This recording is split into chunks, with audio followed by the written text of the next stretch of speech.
Hello, everybody. We'll be starting in a couple of minutes. We have a lot of shit to cover today, so this might be a long episode. We'll see. See, this might be a long episode of. I need to come up with a name for my show, like make this like a formal show. Because I actually bothered to do show prep for this, so we have a lot of stuff that we're gonna get through here today. All right, I have like what? How many articles is this? Like 30 articles. I'll put the articles in the description if anyone wants to look at them. Okay, let me just share this and we'll get going in a minute. Hey, Rain. Rain says meow, so I think that is hello to everybody.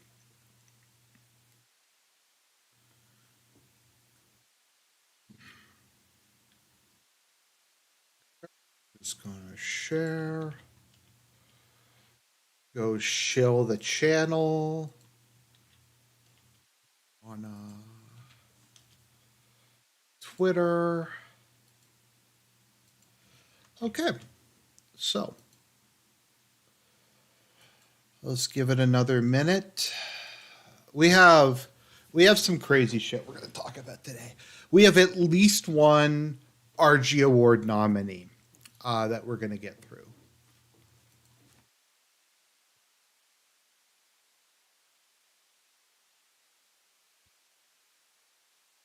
We might get multiple ones. Uh,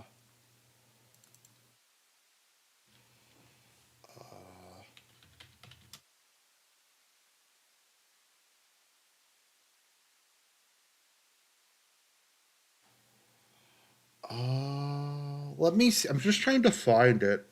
Who's the Russian foreign minister? Lavrov, that's his name. Lavrov.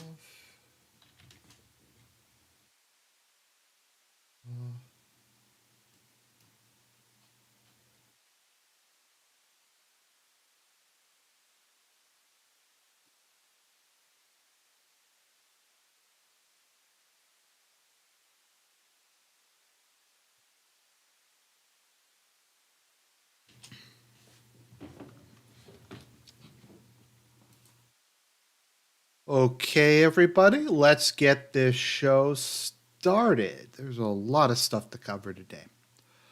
Oh, wait, I need to add in the chat. 1 second. It's rough, man. It's rough. Don't worry, I'm a professional. I'm a professional streamer. This is my job, a couple hours a week at least. Okay, so I want this to go. Is that it?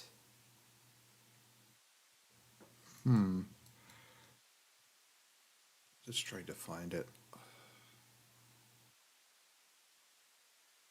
I think there we go. There's the chat. All right. Let's fucking go. Okay, so to start off with, we have this is from the Russian state news agency. I couldn't really find it anywhere else, but Russian Foreign Minister Sergei Lavrov, I believe that's Sergei Lavrov. Yeah, Lavrov has acknowledged the existence of Coach Red Pill. Yes, Gonzalo Lira was referenced, although his name was not mentioned during his press conference today. So, this is what Lavrov said. Kiev has unbridled freedom, and this permissiveness is manifested in everything it does. This free reign only leads to disaster. Okay, let's see here. Lavrov recalling an incident where American journalist and blogger Gonzalo Lira died in a Ukrainian prison, said it is even allowed to torture and kill Americans. And everyone keeps their mouths shut. They're allowed to do anything. Look at the fuss they make when their citizens are arrested. Here, not a word, not a whisper. Draw your own conclusions.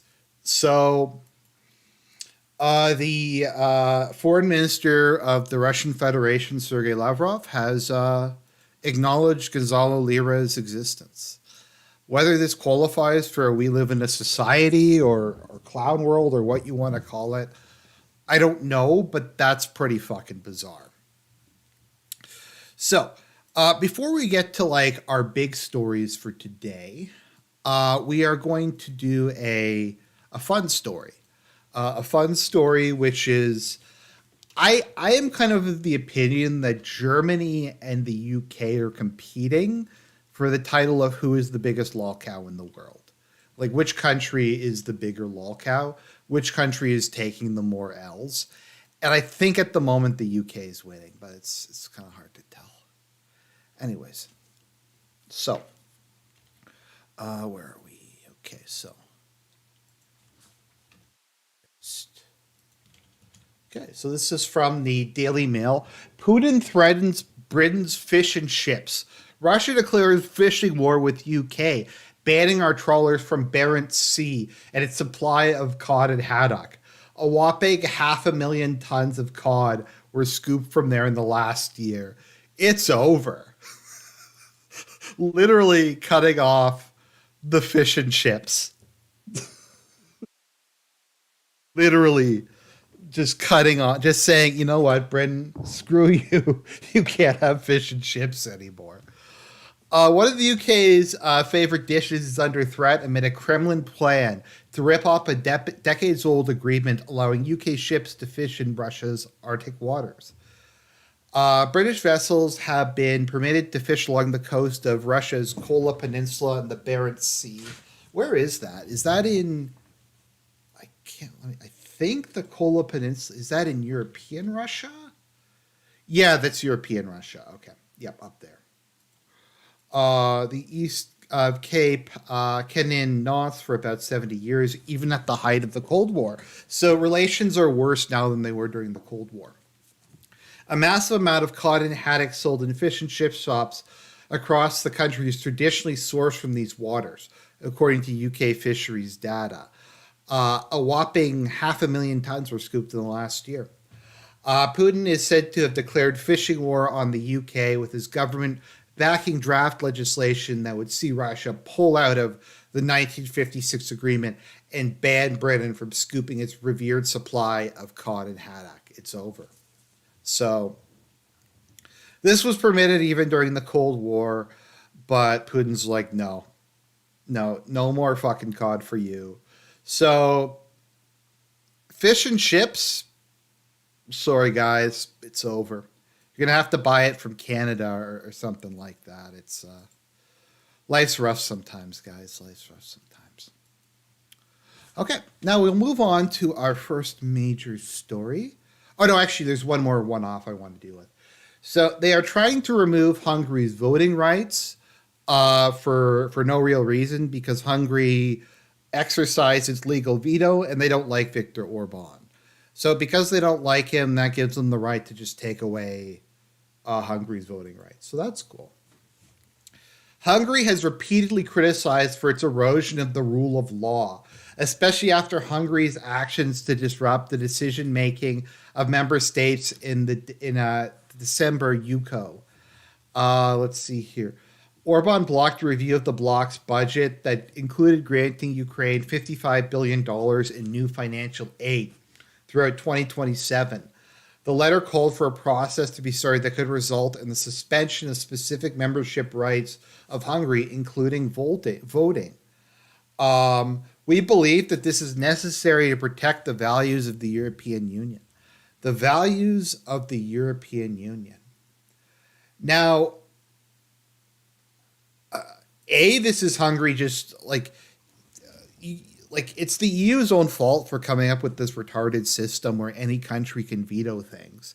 Like you should have had a super majority threshold, guys. Like that should have been like what the plan was, but they decided not to do that, and they insisted on all decisions being unanimous, and it's come back to bite them in the ass.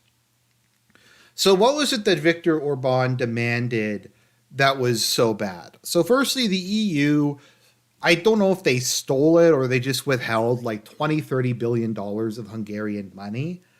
that they just refuse to give Hungary. So that's the first point of contention, is that Hungary wants the money it's legally entitled to. And that goes against European values, number one. Number two, they wanted to do an audit of the money that was going to Ukraine. They wanted to see, is it actually going to Ukraine? Where is this cash going? Is it being embezzled? That's the second European value that Hungary violated. And the third one was Hungary felt that this should be revoted on each year. That this is a lot of money and each installment should be voted on separately. So, in accordance with this, basic financial audits, paying people the money they're legally owed, and voting on things on a yearly basis to ensure accountability are anti-EU values, and they're going to take Hungary's voting rights away because they just can. They're just going to do it. So that's cool. Okay, so let's get into this. So next we have the reparation bonds. So I actually thought this was a joke when I first heard it. This is one of the most insane things I think I've ever heard. This is going to get at least we live in a society, if not also the Third World Award. This is like the plan that they've come up with. Breaking views, reparation bonds could unlock 300 billion for Ukraine. So the 300 billion is the 300 billion in Russian central bank assets that were seized and frozen at the start of this war. And this has been the big thing they're increasingly trying to take to give to Ukraine, because Ukraine is out of money, they're out of luck, they're out of pretty much everything, and Biden refuses to agree to any of the Republicans' demands, so America's not going to be giving any more money. They're like, we have this 300 billion in Russian assets just sitting there. Let's just steal that and give that to Ukraine. And it's like, everybody, even like some neocons, like The Economist, Newsweek,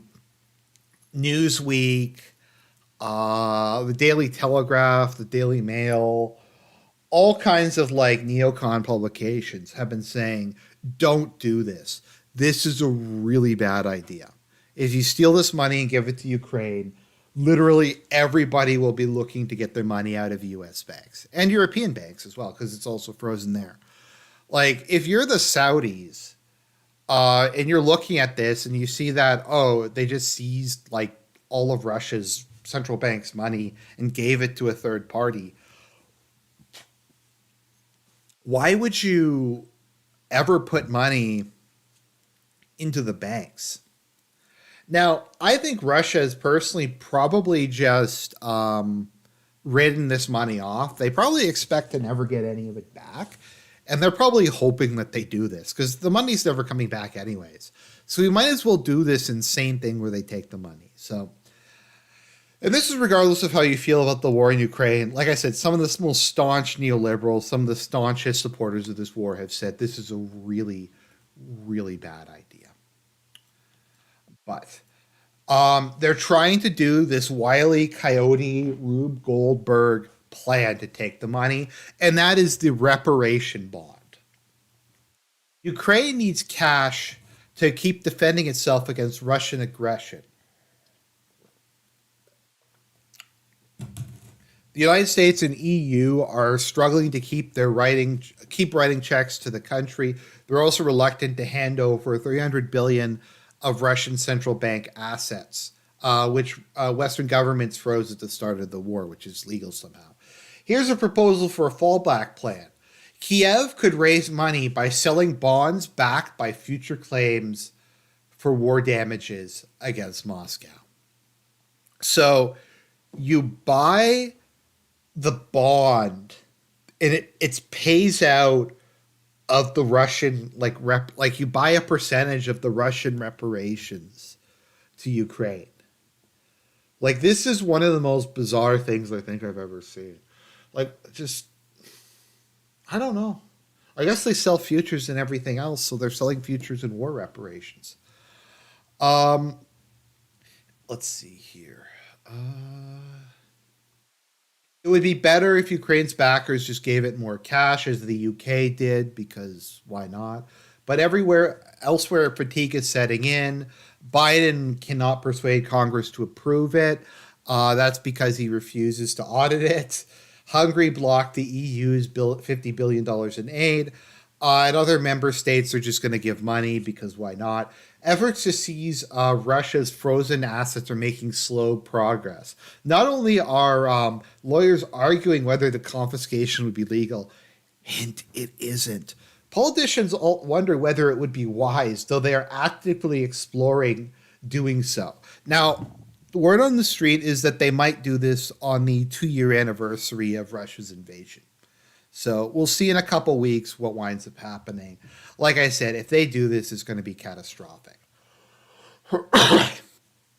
Issuing reparation bonds would circumvent these problems.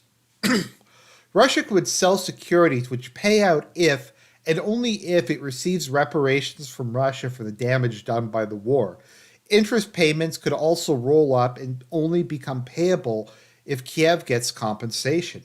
The bondholders would not have a contractual claim on the Kremlin's frozen reserves, but given that Russia is unlikely to pay up willingly, these assets would most likely be the source of cash to pay for the damages. So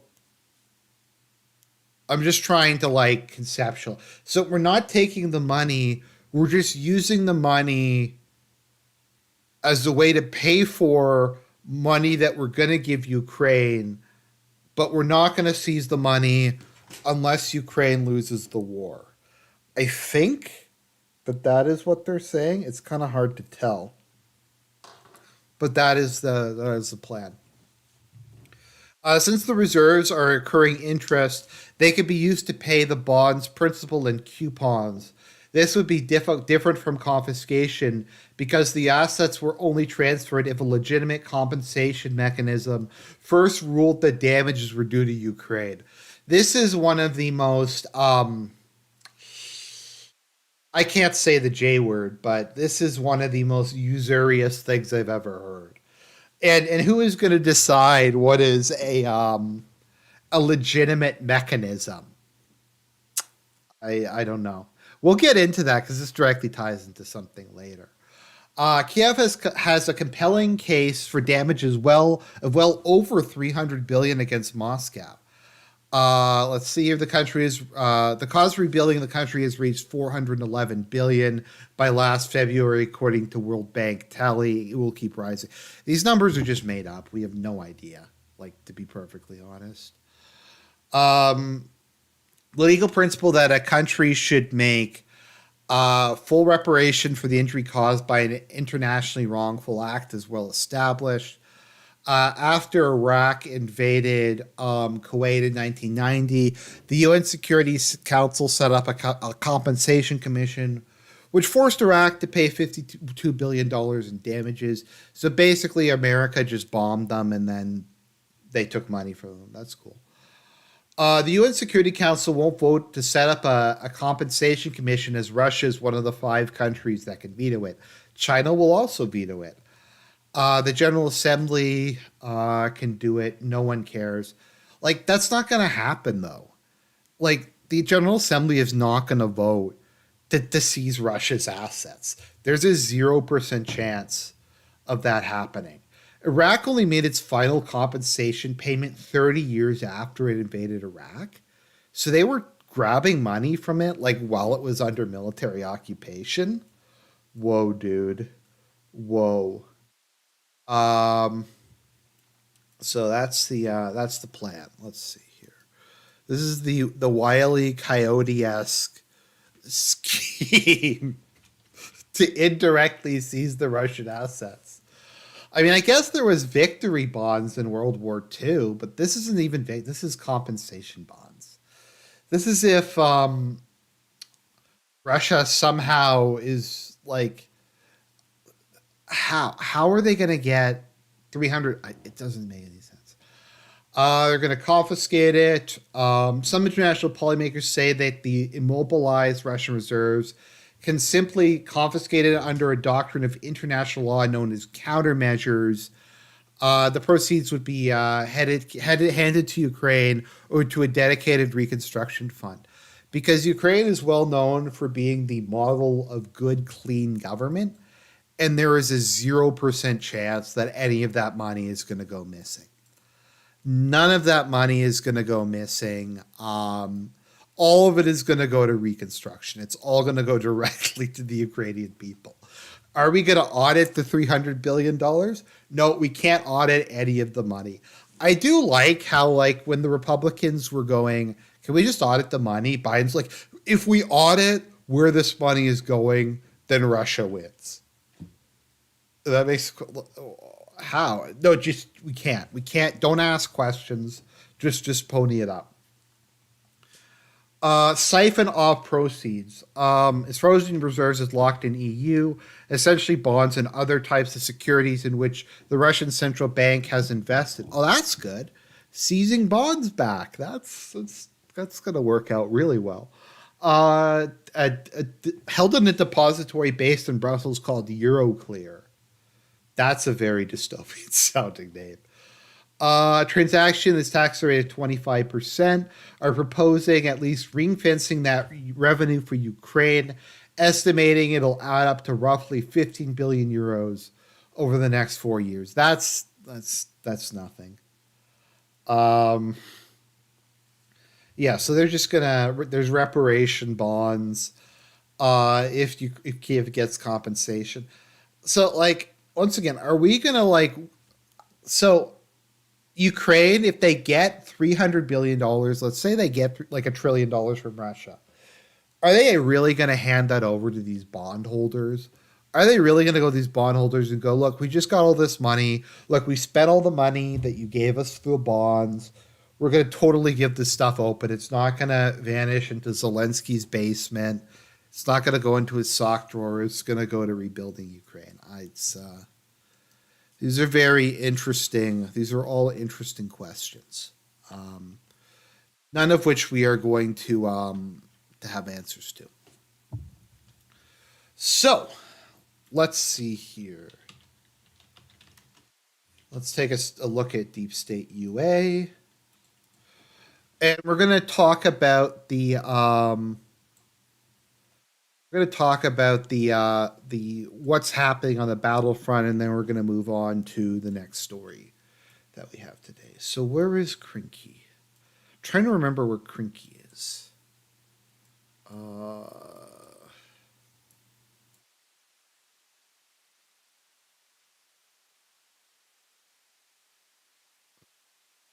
One second. Let me just. I forget where it is exactly. So what is show prep?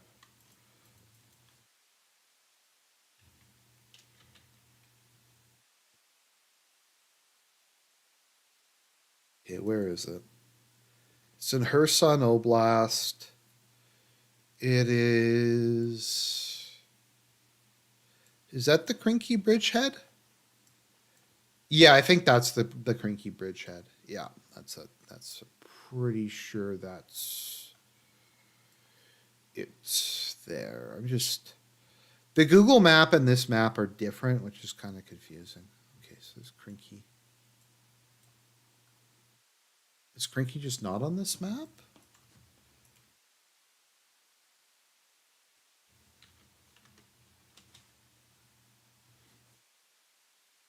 Okay, it's just not marked the same way. Okay.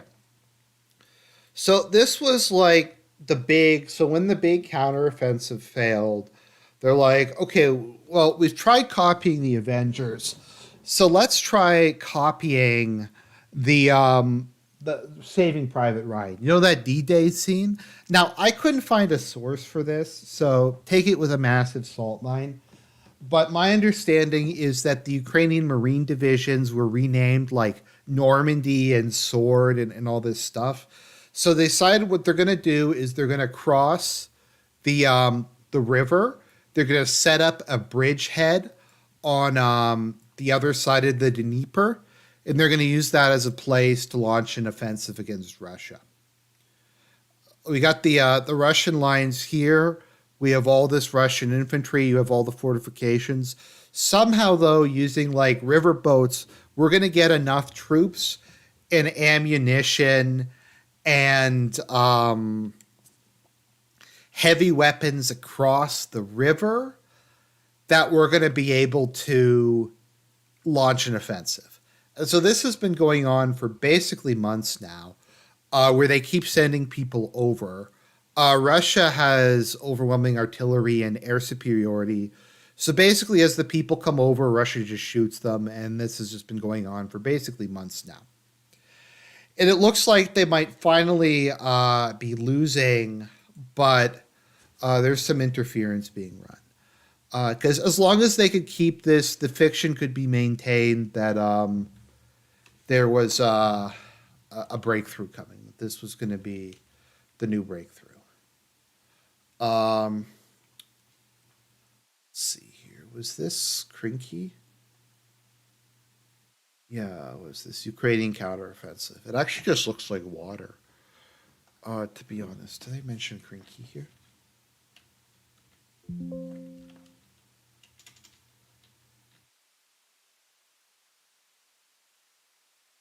A significant bridgehead on the left flank of the Dnipro River. Does that look like a significant bridgehead to you? Let's zoom out. Does that look like a significant bridgehead? Um, Also, there's no bridge, so it can't really be a bridgehead if there's no bridge. But how are you going to bring tanks over? Like, so recently it's been I think it's been admitted to, and I don't have the source for this off the top of my head, that Ukraine is basically out of air defense missiles. The last couple times we've seen Russia launching airstrikes and their big missile attacks, there's been no interceptors that have come up. So at this point in time, Ukraine pretty much has no remaining air defense anti-air weapons left of any significant amount. Now they've been using what little they have left to do some of these like propaganda attacks. They shut down the I think it was the F-35s, or they shut down that one Russian fighter.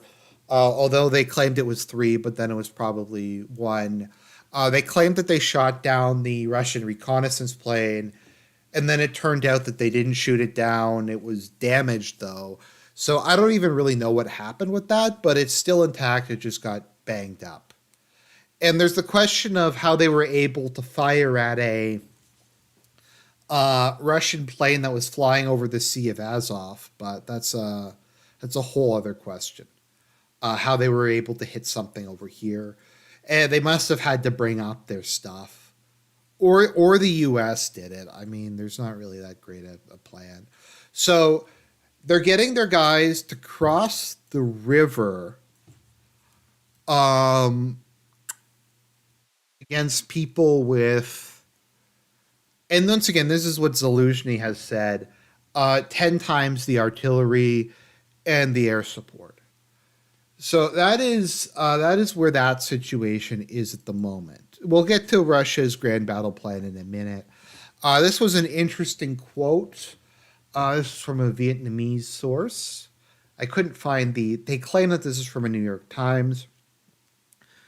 Okay, so Zelensky said in a New York Times interview at Davos, the lack of ammunition is hindering Ukraine's efforts to achieve certain goals. The output of all companies producing 155 millimeter artillery shells is not enough to supply the war in Ukraine.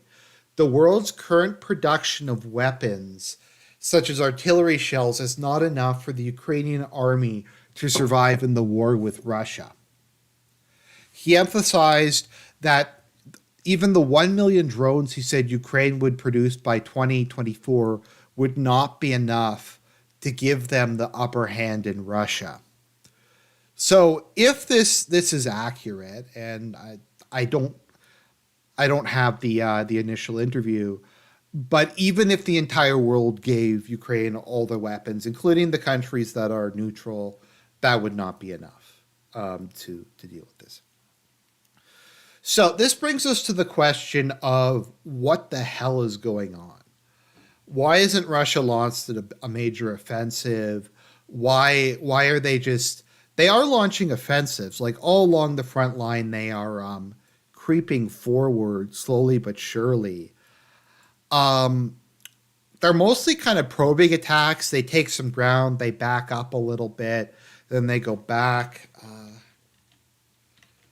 Oh yeah, right. Before I forget, I was completely wrong about something, and I don't not ashamed to admit it. I thought Avdiivka was going to fall before the new year, and it clearly hasn't. So I was wrong. That prediction was completely off. They just seem to be going like really slow. Let's see here, Avdiivka. Uh, maybe it's a different Avdiivka. I'm just trying to find it. Let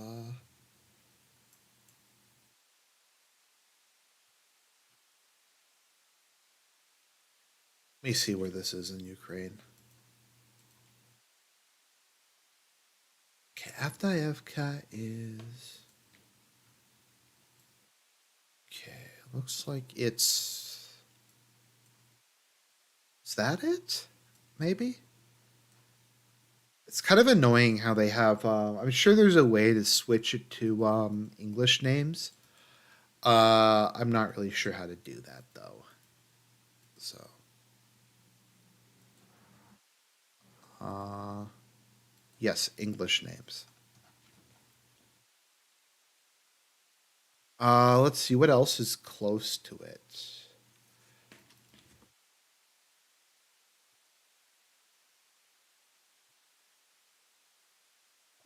That would be in the Donetsk Oblast. Okay, there we go. There's Avdiivka. So I thought Avdiivka was going to fall. And once again, I don't know what they're doing because they just seem to keep gradually encircling it. So at this point in time, Russia probably, if they wanted to just go full balls to the wall and go all in, they probably have enough military forces at this point in time to win outright. Like if they just launched an assault on all fronts with all of their military, they probably could lead to break the Ukrainian army. I think so. Let's just go over some possibilities of what's been going on because there's a lot of different theories to this. So first and foremost, I think what you're seeing here is the case of one side of the war being entirely run by politicians, and the other side of the war entirely being run by military men. And I don't necessarily mean that as an insult because sometimes politicians are better at grand strategy and sometimes they're worse at it. Like during World War II, actually, ironically enough, in this exact part of the world, Hitler was a lot more militarily competent than his generals were because what he wanted to do was go south. The goal, according to Hitler, was to go south, make it to the Volga, take, cut it off, blockade it, and then that would prevent Russia from transferring any of the oil out of the Caucasus, and the Russian economy would collapse and they would be unable to move their armored formations. Also, that would allow them to occupy Ukraine, which would take all of Russia's food. So they would just have to hold that position for. It would start basically a victory countdown.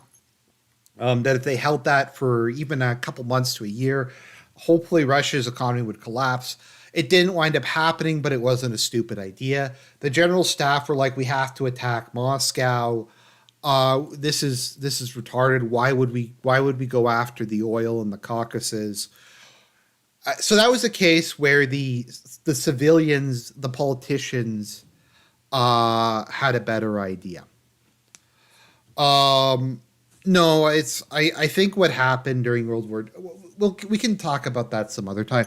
My understanding is that the general staff deliberately ignored Hitler's orders in a lot of cases. But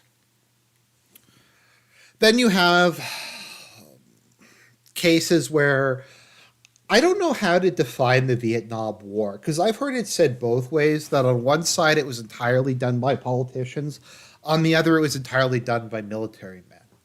So politicians don't really understand things like tactics, like things on the operational level. They think in much bigger, grander terms. And sometimes that's needed if we're trying to view war as politics done by other means. Then that is how you try to think about it. You think about it in terms of prestige, of how it affects international opinion, of how it impacts the morale of your opponents.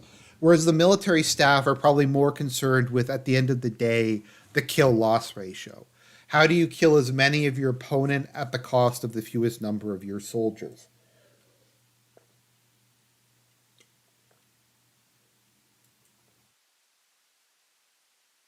So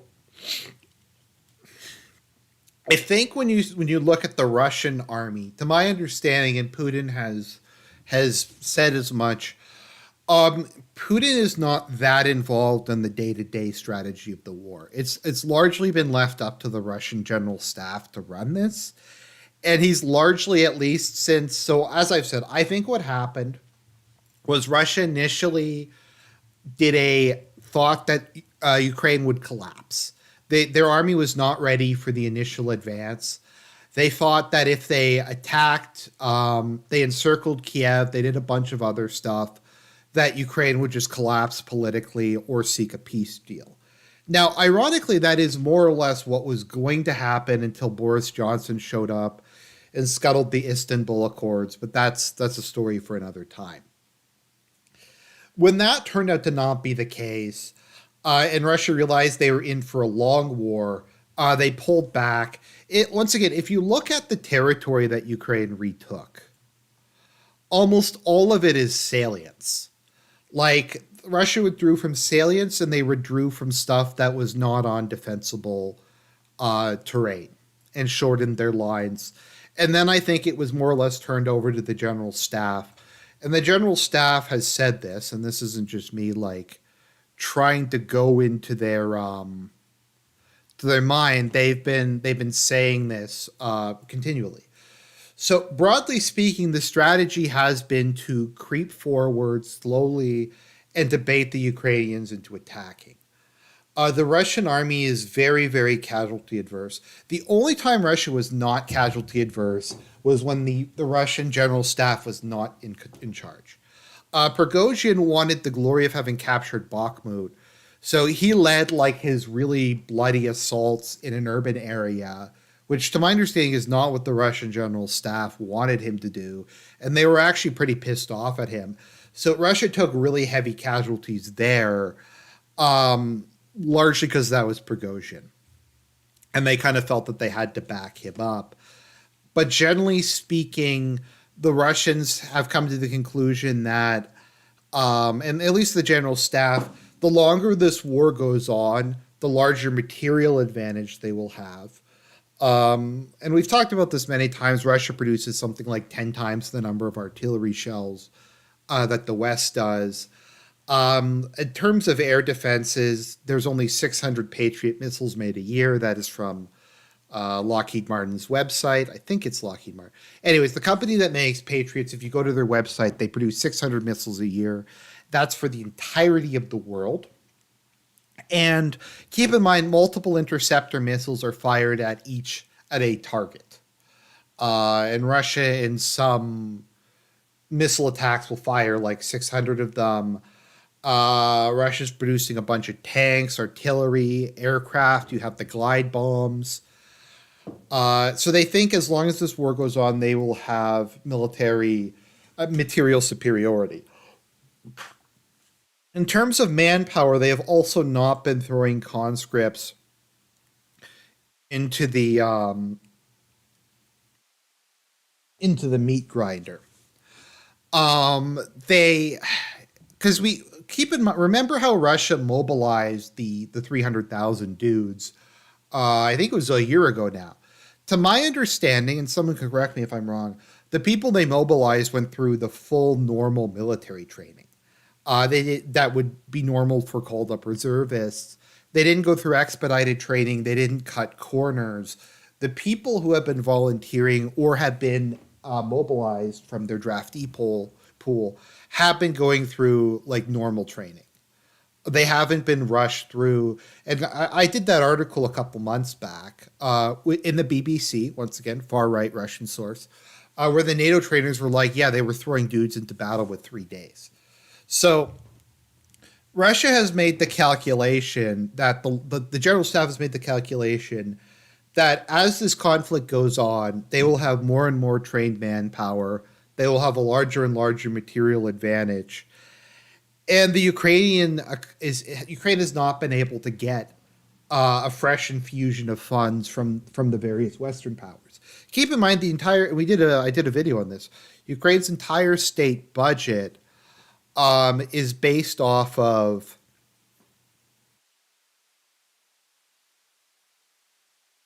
is based off of direct donations from the West.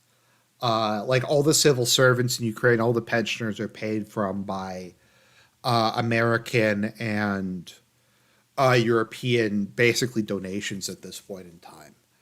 So I think what the general staff is thinking is let's take no chances.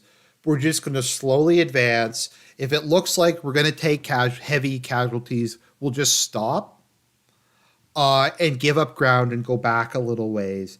And I think that's generally speaking what they're doing. And I don't know if they're trying to run out the clock. And the idea is keep in mind, Russia, I think, has a budget. I think Russia's budget is balanced this year. Yeah. So, Russia's budget deficit is approximately 1.9% of GDP. Let's see what the US's budget deficit is.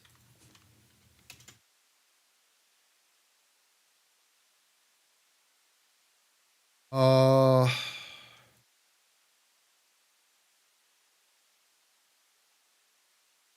okay, so yeah, so America's budget deficit is 6.3% of GDP. I don't think this is actually technically correct. I think it's been revised. If you include everything, it's just about balanced. The money that Russia is having to borrow, keep in mind, they have their deficit's small enough that they can rely on domestic investors to fund it through bond issues. Let's see, Russia debt to GDP. So Russia's debt to GDP ratio is approximately 15% compared to the US's 123%. My point is the economic situation isn't really that big a problem. Like they aren't going through a financial crisis. Russia's economy is growing.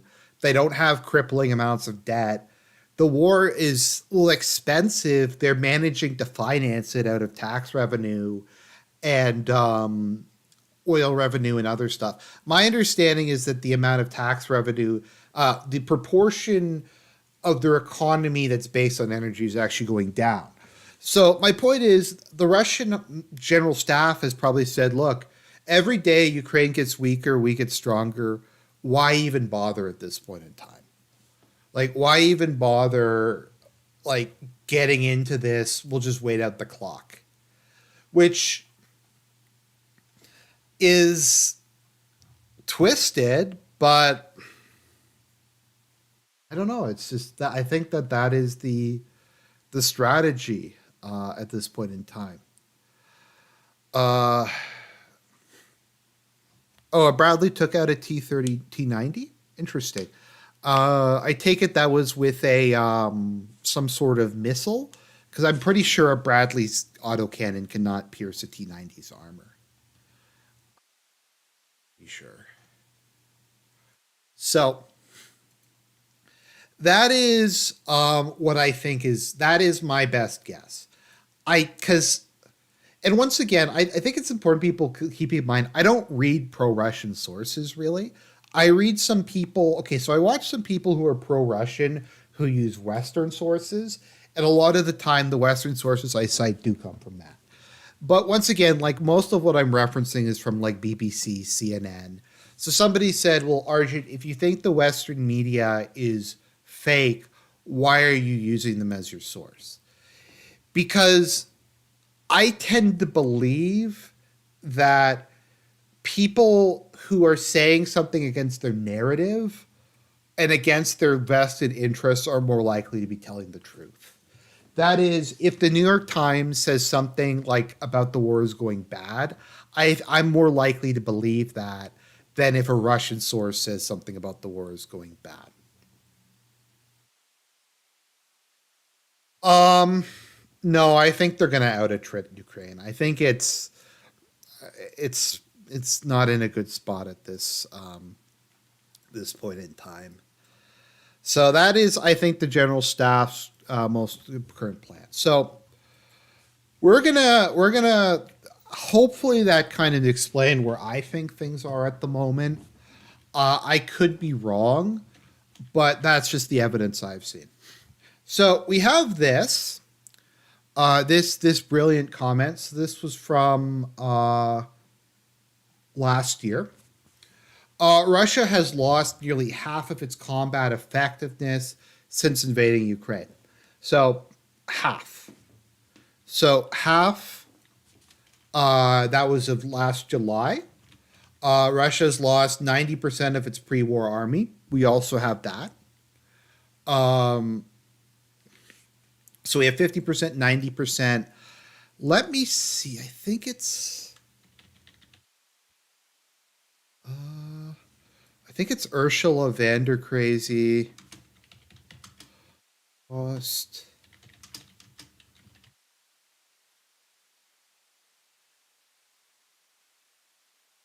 Here we go. Okay, so Ursula van der Crazy, the president of the EU Commission. This is obviously an obscure political figure. This was from Davos. Okay, Russia has lost roughly half of its military capabilities. Ukraine has driven Russia out of half of the territories it had captured. Ukraine has pushed back Russia's Black Sea Fleet. Uh, Sanctions have decoupled its economy from modern technology and innovation. Uh, Russia's failure is diplomatic. Finland has joined NATO. Sweden will join too. And Ukraine has fulfilled 90% of it. So, once again, I just want to put this in perspective. Russia's lost 50%. Russia's lost 90%. The Russian army is in tatters. I think she's the person who said the Russian army is in. What was this one? Russia's fighting. Once again, uh, that's happened. Russia's lost, but we have to keep this war going. We have to keep giving Ukraine money. There's another one from Ursula von der Leyen. So, this should be good news, right? I mean, we have this weak country; its economy is collapsing. Germany preparing for all-out Russia assault on NATO, as leaked memos, quote unquote, reveal Putin's secret plans. Well, why would this matter? Like, why is this an issue? I thought that Russia's army was gone. And this is like how schizo this entire like war has been. Is we get the narrative, and I just showed you it like 30 seconds ago. And these are okay, let's see. So this was published 1 week after after the statement that the Russian army is in tatters. Germany is allegedly preparing to attack NATO in 2025. Um, Russia is going to invade. Is going to invade. Ger- is going to invade Germany. Sweden's going to brace for war. Russia's going to invade Sweden. How would they even invade Sweden? Like geographically, how would that even work? I guess they would have to like go through Finland, but I'm pretty sure that it's hard to get through. Um, I'm pretty sure it's hard to get to like Sweden from Finland. I mean, it's a pretty narrow spot. And a lot of it is mountainous terrain.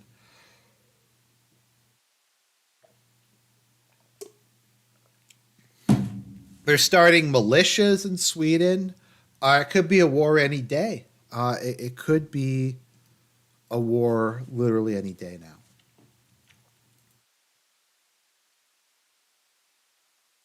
War between Russia and NATO is imminent, according to secret German forces document.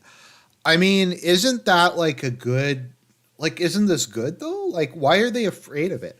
And I know I'm being sarcastic here, but like, honestly, is that really a dumb question for me to ask? Like, how can they both be true? How can it be true that Russia's lost 90% of its military, its economy's in tatters, it's about to collapse, but it's also this like all powerful threat that's just going to steamroll Europe? Like, it can't, like, both can't be true at the same time.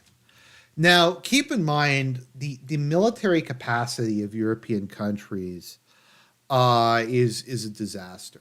Putin is preparing to attack the UK. How? Russian spy ships are mapping wind farms. Okay, it's behind a paywall, but somehow, I don't know, they're going to launch an amphibious assault on the United Kingdom somehow. That's there's a world in which that's possible. So I just there's I think something that's very illustrative of what the military capacities are at the moment in terms of let's look at the number of tanks. Now this is not an exact number because Russia never throws anything out. So while they have 12,000 tanks, I would be shocked if half of those were like modern or useful. Um, Similarly, I'm sure China never throws anything out, and neither does North Korea. Now, let's look at a country who probably has modern tanks.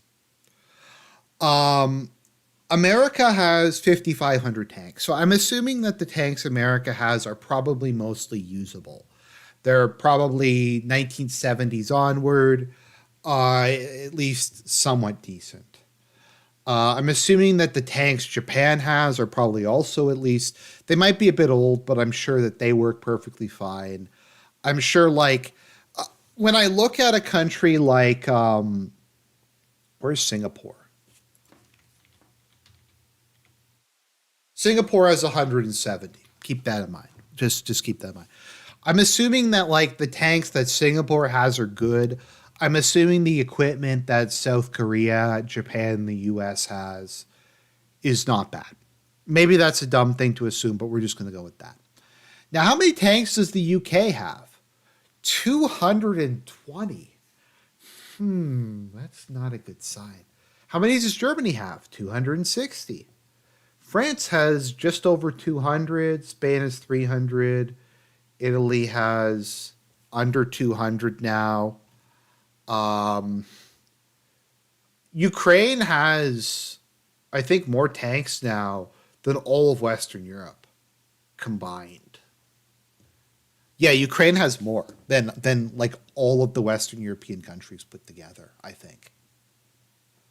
Like, um, that is the level that we're at the moment in terms of the operational size of some of these armies. Canada even has 82, but like Egypt has more. I mean, granted, Egypt's probably suck. Israel has 2,200. Israel has more than all of Western Europe put together. Maybe this is unfair because I don't really know what the quality is, but my point is that the situation that Western Europe is in is not good.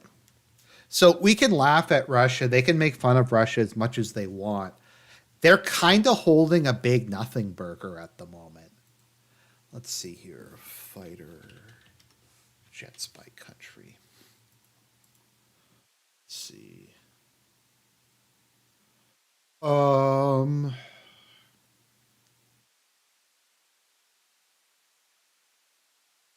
so fighter interceptor feats. Let's see here. So according to this, Russia has something like 4 times the combat capacity of something like that. Now, I don't, once again, I think also, let me see, because it's actually, okay, number of UK tanks that work. Let's see here. The paper fleet of 227 has been reduced because they don't produce parts for them anymore. So the British, in best case scenario, can, let's see, how many can they field? 157 challengers is twos is what France, what UK can put forward at best. Let's see here. List of main battle tanks by country. Yeah, so NATO tank strength by country. Let's see here. Yeah, like it's rough, man. It's rough. Poland has been rapidly building up its army. The EU kind of sees it as its last best chance, so they've been buying a lot of stuff. I think Turkey's tanks aren't even that bad. I think they mostly use. I think Turkey uses M1s. Let me see here. What is it that Turkey uses? They have their own. I think, yeah, Turkey uses a mixture of Abrams and different stuff. I'm sure their tanks are like okay. But my point is, they're afraid because Russia has like nothing. Sorry, Eastern Europe, Western Europe has like nothing. If America isn't able to, or let me see here.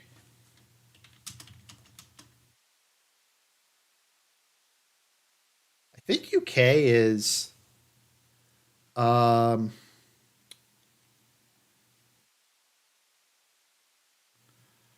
I've heard that the UK's like actual number of soldiers is down to like 30,000. I can't. We'll look at that some other time. But that is the situation. Russia is completely in tatters. Global military power. So if we look at global firepower ranking, it goes America, Russia, China, and then it drops off quite a bit after that. Um,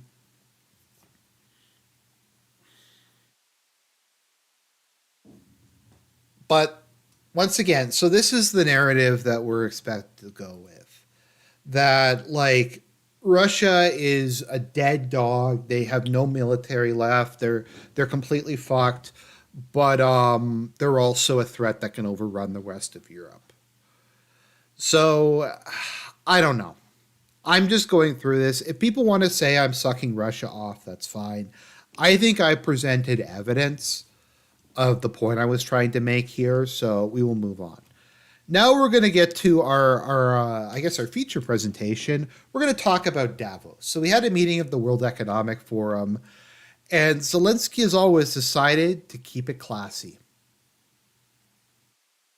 See the New American. Zelensky threatens Putin's grandchildren during World Economic Forum speech.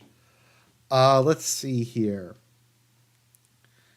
Well, speaking at, yeah, I think this is behind a paywall. Well, speaking an audience of the world's top globalists, the sole reason why wars in Zelensky declared that even Putin's children and grandchildren will be subject to criminal trials, describing the Russian leaders as the sole reason why various wars and conflicts persist.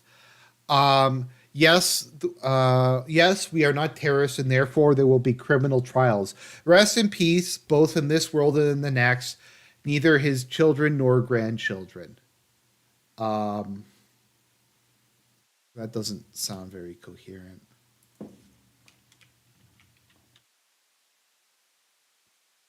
Is it? Yeah, his children, grandchildren will be subject to I don't have the audio here. Let me just let me see if I could just find it on YouTube real quick. I think he gave the speech in English. Yeah, let's see if we can. To rest in this world or in the other world, neither he nor his children or grandchildren will not have safe rest. Yeah, okay. So there was the clip. I mean, that's cool. So that was keeping it classy. We also had another diplomatic faux pas. Does anyone remember when?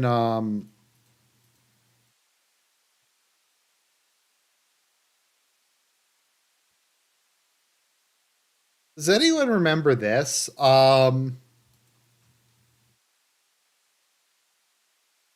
So Zelensky wanted to have this big meeting with Lula during. I forget if this was the G20 or what it was, G7, the G7, and he was going to meet with Lula, and then he just didn't show up for the meeting, and Lula really hates him because he ghosted him.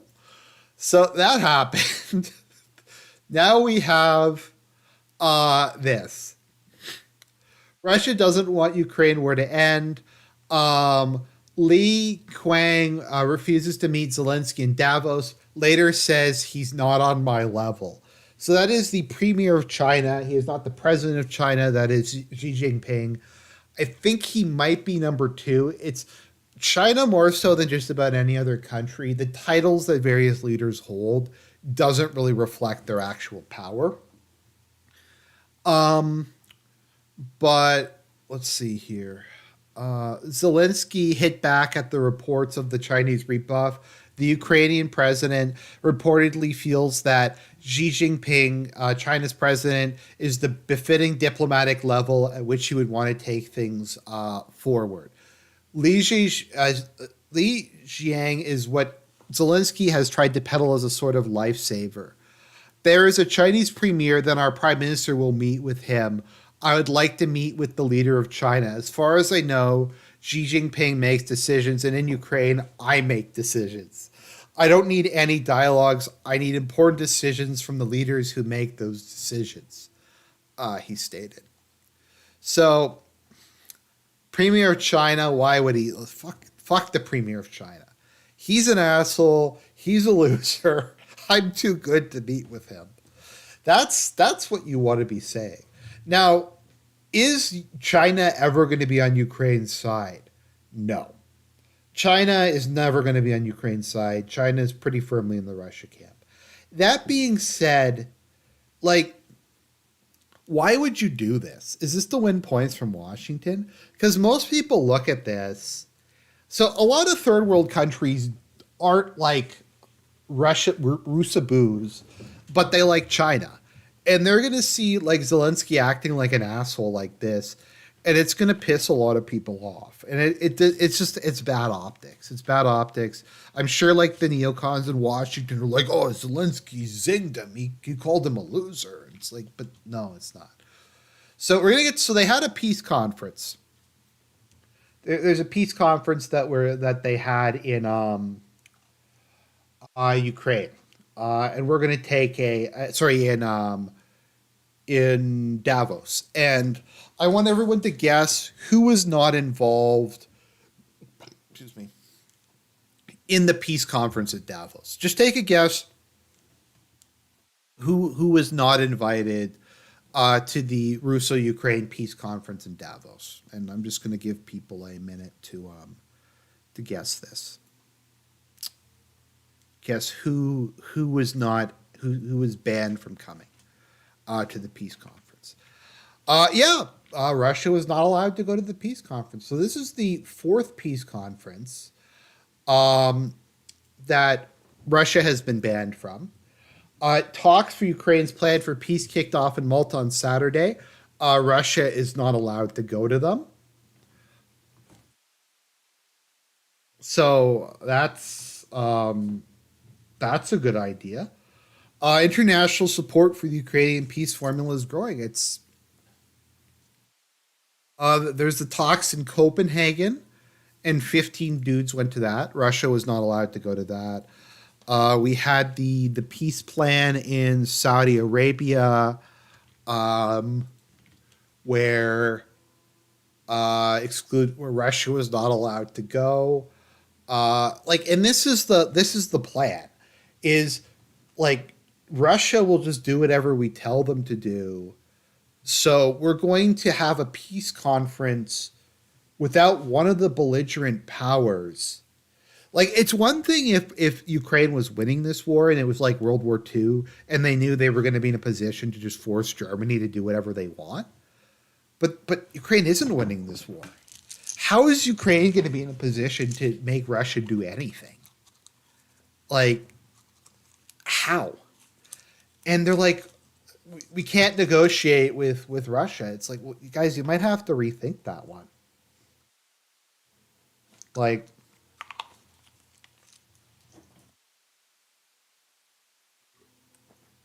how is this going to work? What was this one? Who is this from Reuters? Ukraine calls Jeddah talks productive. Ukraine calls them doomed. I wonder why. I wonder why that they're doomed. Okay. So we had the peace talks in Switzerland. So they're talking about the Zelensky formula. So let's look at what the Zelensky formula is. This is what Russia would have to agree to in order for this war to end, in order for them to be allowed to get out of this war. All wars come to an end. I think this is the Ukrainian government's website. Okay, radiation safety. Russia is not an exemption. Let's see here. The nuclear blackmail has to stop. Okay. Russia must withdraw all its militants from its territory. Okay, the nuclear power plants have to be given back. I don't know if they're including that Russia has to give up its nuclear weapons, because it says here that implies it, but then it's not referenced again. So, okay. So, give back the nuclear power plants, fair enough. Nobody wants the nuclear power plants to blow up. Food security. Let's see here. The grain initiative has to be restored. The grain initiative, okay, so once again, let's just go into this. So the deal for the grain initiative included a bunch of shit that just wasn't done. So like Russia kept to their side of it, and the West promised that they were going to do all these things like unfreeze certain assets, allow Russia to export grain through the Black Sea. And they never held up their end of the bargain, so Russia just left it. Okay, energy security. Okay, be properly protected. Release all prisoners and deportees. Okay. All right. So these are all like semi-reasonable things. These all like, okay, this makes sense. Let's get in. We're going to start to get into the crazy stuff. All members shall refrain by invading. Okay. Ukrainian territorial integrity is not up for negotiations. Everything needs to be restored as it was status quo antebellum, including Crimea. Once again, it does not matter if the people of Crimea want to be part of Russia. That doesn't matter. They don't have the right to do that. They don't have the right to do that. Is regime change in Russia on this one? I think regime change in Russia is on this list. We'll get through it though. Is there any real doubt that if there was a completely fair, 100% honest referendum in Crimea, that they would vote to go back to Ukraine? Like, let's be real here. Would that actually happen? It's like this whole like Richie Sunak complaining about democracy and stuff like that. Let's see here. Next. Okay. Let's see what percentage of the vote that Richie Sunak, who was not elected, by the way, party is probably going to get. So his party might get 20% of the vote. So if you were going to have a referendum in the UK and in Russia. And the question was, do you want your current leader to remain in power? Who do you think would win? Do you think a majority of Russians would support Putin staying in power? Or do you think a majority of the British would support Rishi Sunak staying in power? I don't even really think that that's a question. And they say a picture says 1,000 words, and this definitely does. I still want the Pakistani who's in charge of Scotland and the Hindu who's in charge of the UK to go to war over the status of Punjab. That is my dream. That is my dream. So yeah, that's definitely going to happen, guys. And once again, if your definition of democracy doesn't include popular sovereignty, that's fine. But we're pretending that this whole thing is over popular sovereignty. So, okay, okay. Lavrov, Russian troops from Ukraine's territory, full control over its border needs to be restored. Okay, all Russian troops have to withdraw. Justice. Ukraine has registered more than 100,000 war crimes committed by the Russian military in this war.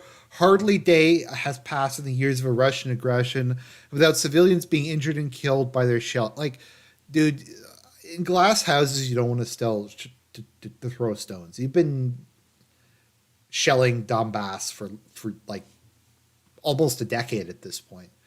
The world witnessed mass graves, torture chambers, and many other horrors of Russian occupation. And once again, let us go to this.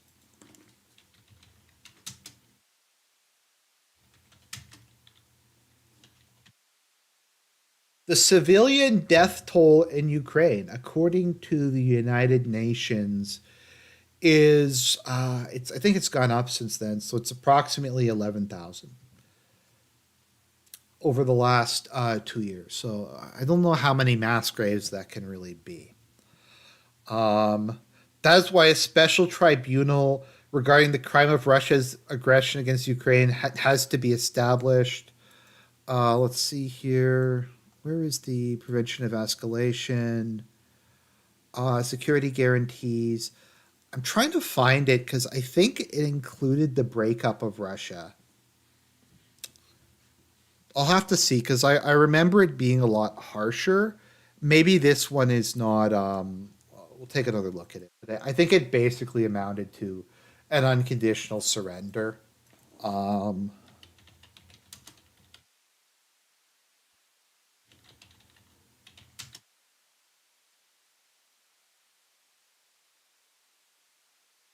okay, here we go. Okay, Zelensky's. Okay, so this is from the Financial Times, once again, far right Russian source. This is their description of. Uh,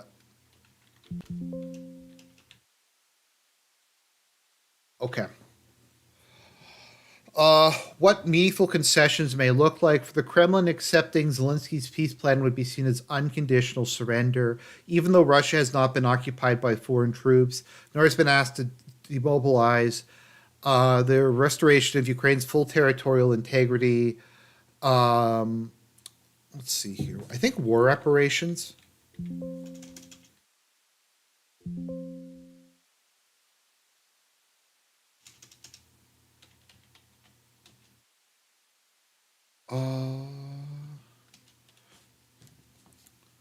Let's see here. I'm trying to find it, but it basically is equivalent to a an unconditional surrender. Is basically what they said. Um, where is it? What? Okay, let's see here. Just trying to find it. Let's see here.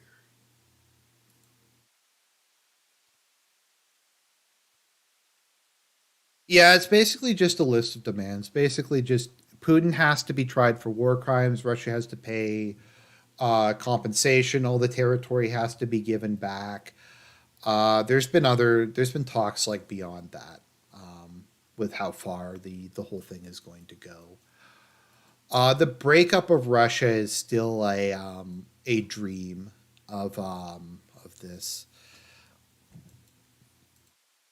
Oh, I can't recall. I remember a couple weeks back they had a dude. Let me see if I can find this under community posts. So I remember seeing this and just being like, that was a massive X to doubt. Oh, as a side note, what was up with that whole Lloyd Austin thing? Oh, here we go. Here we go. This is it.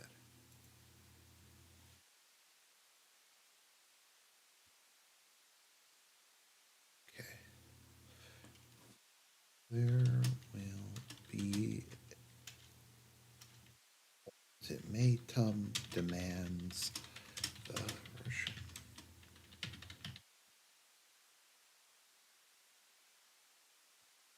I'm just trying to find this.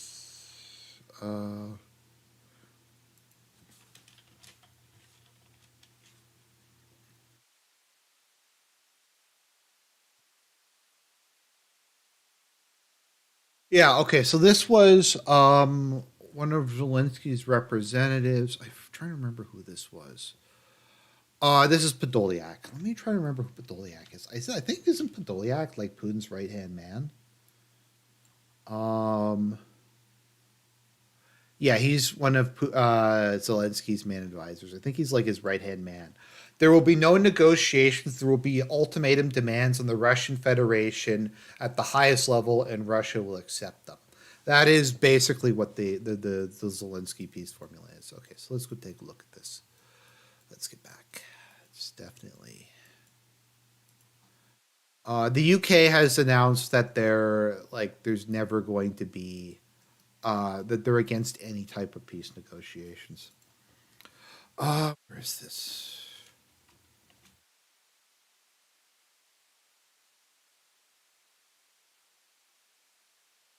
Davos to host Ukraine peace formula talks without Russia. The next round of talks discussing Kiev's so-called peace formula will be held. Okay, or is this in the past tense? Victory at all costs narrative.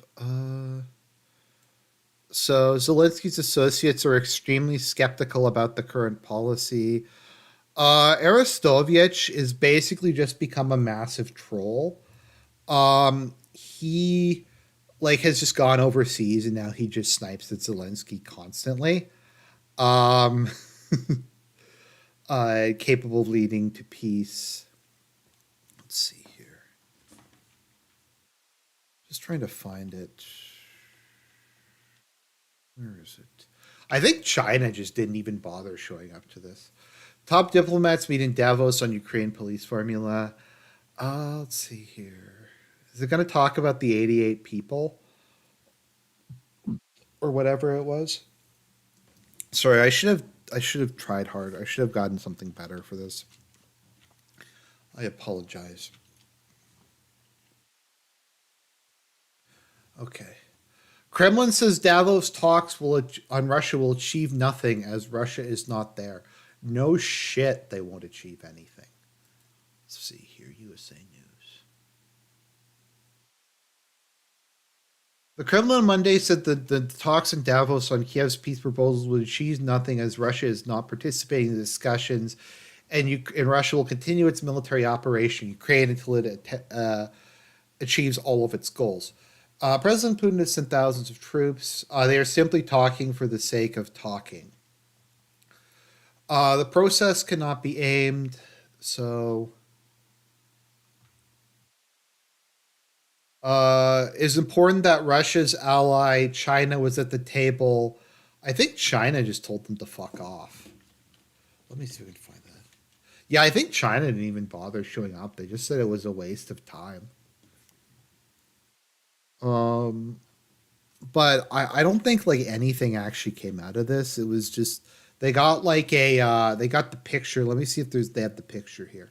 83 countries attended the fourth meeting to discuss the peace plan. A high-level meeting to discuss peace in Ukraine. Representatives of more than 83 countries were involved in the fourth such meeting, but little ground was found towards ending a conflict that appears stuck in a grinding deadlock. The host nation for future discussions, it was clear none of the warring parties were willing to make any concessions. Yeah, China just told them to fuck off. And there were calls for Beijing to take part in any future discussions, given its role in supporting Mr. Putin's regime. Ukraine had hoped to also reach an agreement on holding a leader level meeting to take peace talks forward and build backing for its 10-point peace plan. Nobody cared.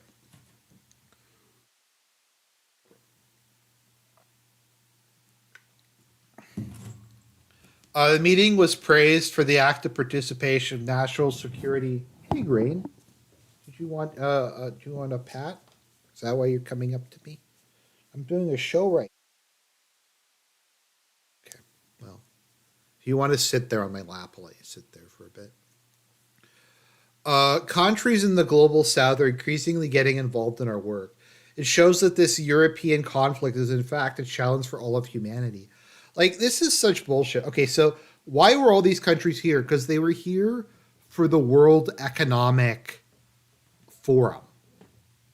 Okay, they were there for the World Economic Forum. And then Zelensky pulled them all aside and they're like, okay, we'll have a quick peace meeting. So they had the quick peace meeting. And after the quick peace meeting, they're like, yeah, we got all these people to show up because they were there anyways, and we got them to like take a picture. And this is evidence that like we're supported by the global south because they were already at this conference anyways, and they decided to. You guys get what I'm saying, right? Like, I'm not crazy. You know what I mean. Uh,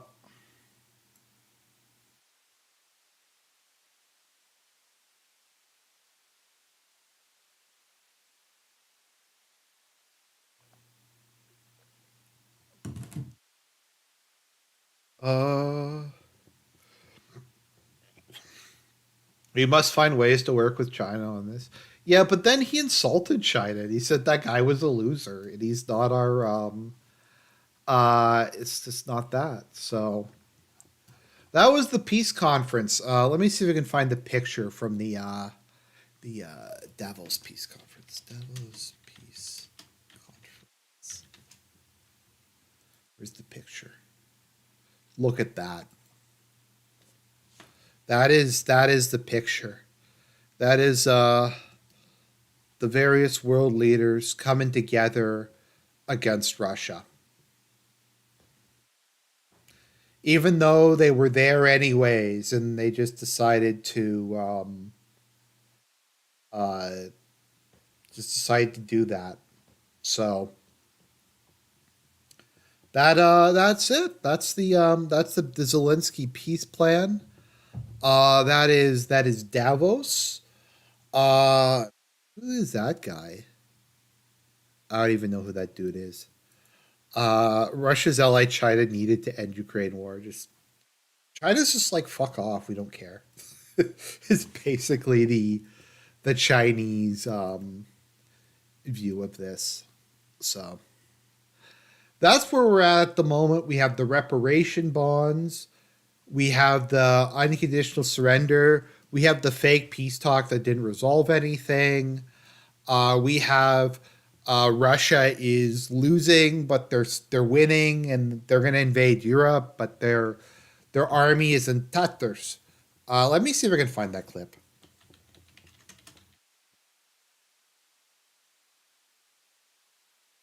Uh, Here we go.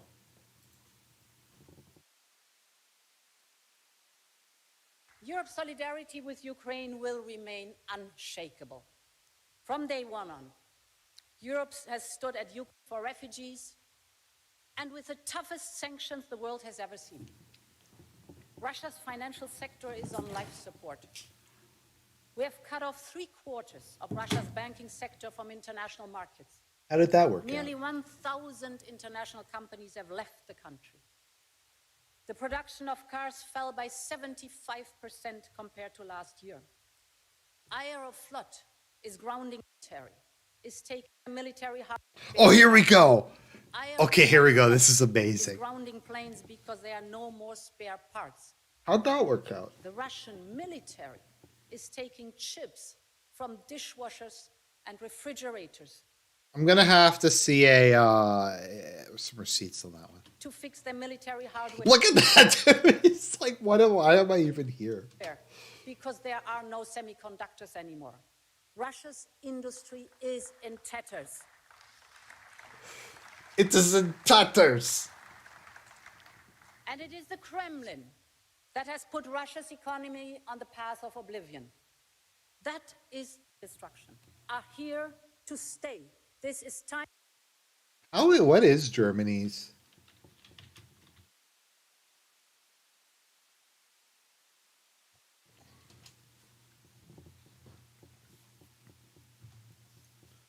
Is in tatters. I think she's also the one who said that okay, so what is Germany's GDP growth? Let's see who's in tatters. Tatters. GDP shrank in 2023 as industries limped to the end of the year. Growth decreased by 3%, down from a revised 1.8 in 2022. Germany is the only major world economy to shrink in 2023. Germany suffered from persistently high inflation throughout the year, along with mounting interest rates. Yeah, it's tough, man. It's tough. So that is Germany's economy. Let's see how France is doing. Now, I think France is probably in better shape because it has nuclear power. So France has 1% GDP growth rate, I think. Yeah, France has 1% GDP growth. So that's good. That's 1%. Let's see what Britain is.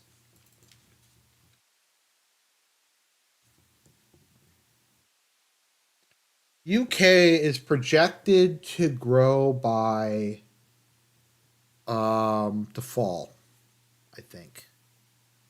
Is that a net fall?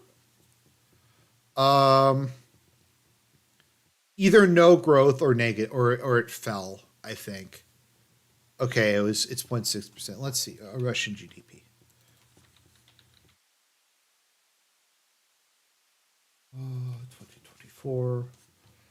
Russia's Q3 growth confirmed at 5.5%.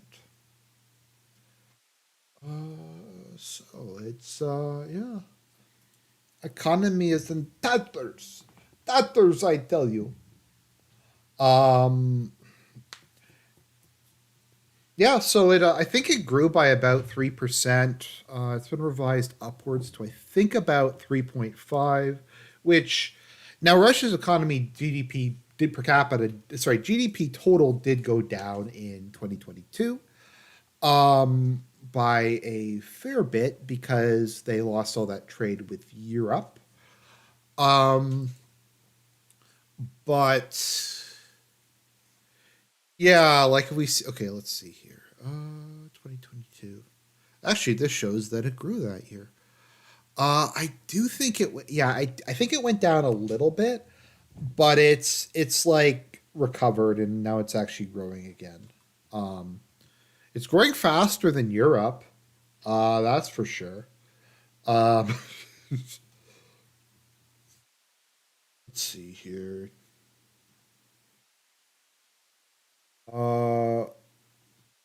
Yeah, so Russia's economy sank by 1.2% in 2022. Now, I was one of the people who actually thought Russia's economy was going to be in tatters. I thought that like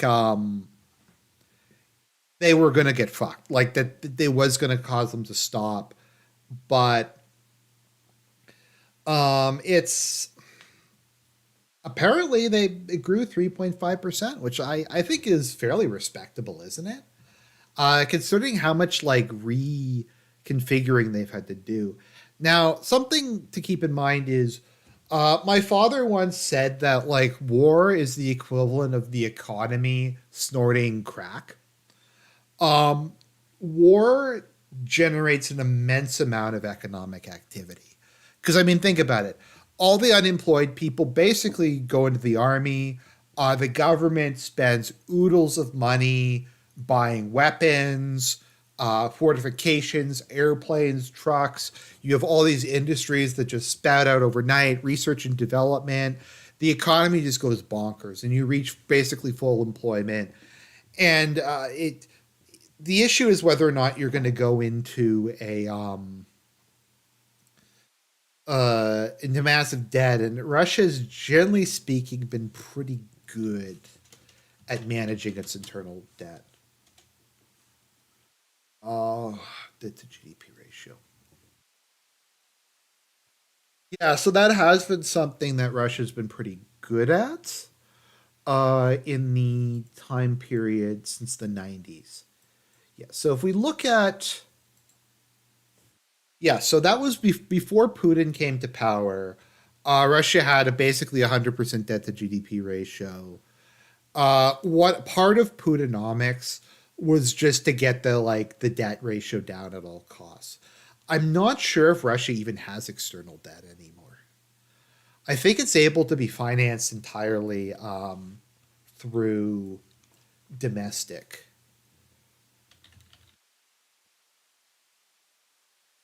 Now, keep in mind, there is a big difference between foreign and domestic debt. So, domestic debt is debt that is held by citizens of your country. So, in the US, this would be T bills, this would be savings bonds, treasury securities, stuff like that.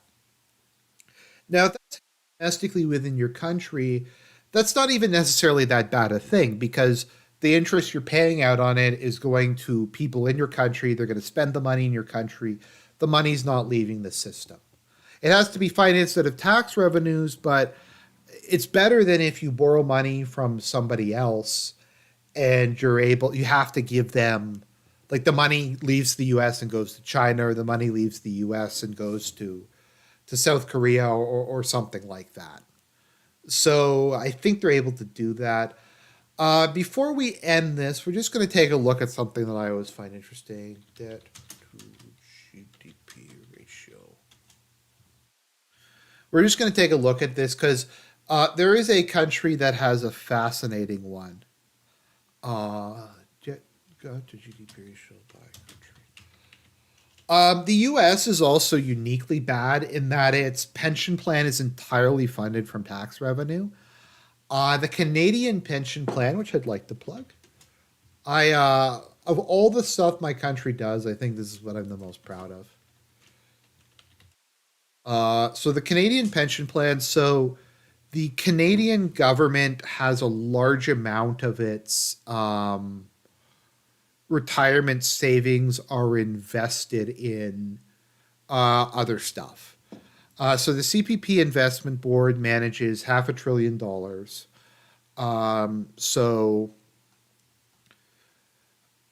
as of 2018, it's so 40% roughly in government bonds. But then we also have fixed income assets, private equity, real estate. Let's see, what is public debt? I think that might be public debt from a bunch of different uh, areas.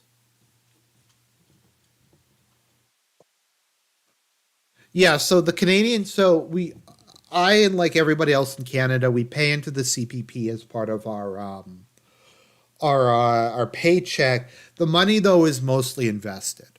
It is not topped up from government revenue. It is whatever you get, and then based on how well the fund is currently performing. Let's see here. I think they own part of Skype. They own Petco. There's a bunch of different companies that the CPP has a lot of stuff in. It's actually, I think, let me see if I can find the growth rate. The rate of return that the CPPs consistently manage to do is actually pretty extraordinary. So they did bad in 2009, but if you look at it, like on average, they're getting like 10%, which is seems extremely good to me. I'm not like I know a little bit about finance, not a ton. Um, and I mean, managing to do like 10 to 20% during COVID is pretty damn good. So they're actually quite competent when it comes to investing. Also, once again, the fund is are held by a hands off company, so you don't have to worry about that. I just always think that's interesting, and I like to. It's something that I have a lot of pride in my country for. Percent of GDP. So the most in debt country on earth is Japan. It's long been the most in debt country on earth. Why exactly? It's complicated. We have Greece, Eritrea, Venezuela. Venezuela is such a fucking shit show. Like, why is Venezuela so shitty? I guess because it's led by like communists, literal communists. I think that they define themselves as being Trotskyites or some shit like that. But you have a country that should be rich, that should be like the Saudi Arabia of Latin America. And it's just complete and total cesspit of a country. Um, Interesting, Singapore has very high public debt. Now, public debt, and maybe, sorry if I'm getting way off topic and this isn't about Ukraine anymore, but I think this is interesting. So, one of the super weapons the British government had during the Napoleonic Wars was the Bank of England. So the bank, you've heard the expression solid as the Bank of England, or as armored as the Bank of England, or as reliable as the Bank of England. So British government bonds paid, I think it was 3.5%. And this was a time when inflation wasn't really a thing. So a lot of the the big lenders in the UK, nobility, merchants, industrialists, that kind of thing, would have a substantial amount of their portfolio invested in bonds. Now, because the UK always paid their bondholders uh, like on time, people were willing to accept a relatively low interest rate. They were willing to accept this low interest rate. Um, Maduro is a high level meat puppet. I call Maduro the great socialist tyrant. Like, it's just, I know there's people in these circles who like to go communism is based and whatever, but it's not. It just it just isn't. Fuck communists. Um, what was see here? British debt. So like I think the Ancien regime when yeah, so during the Napoleonic Wars, Britain had something like 200% national debt, but because they were able to finance it properly, and they were able to consistently like pay out, people were willing to tolerate the 3.5%. Whereas I think the Ancien regime had to have something like 20 to 30% debt. I don't even know what the revolutionary government would have had to lend money at to get people to buy it. So anyways, I just thought that was kind of interesting. That was the UK's secret weapon during the Napoleonic Wars. They just were able to give money to basically all the other allies and just told them to go off and do stuff.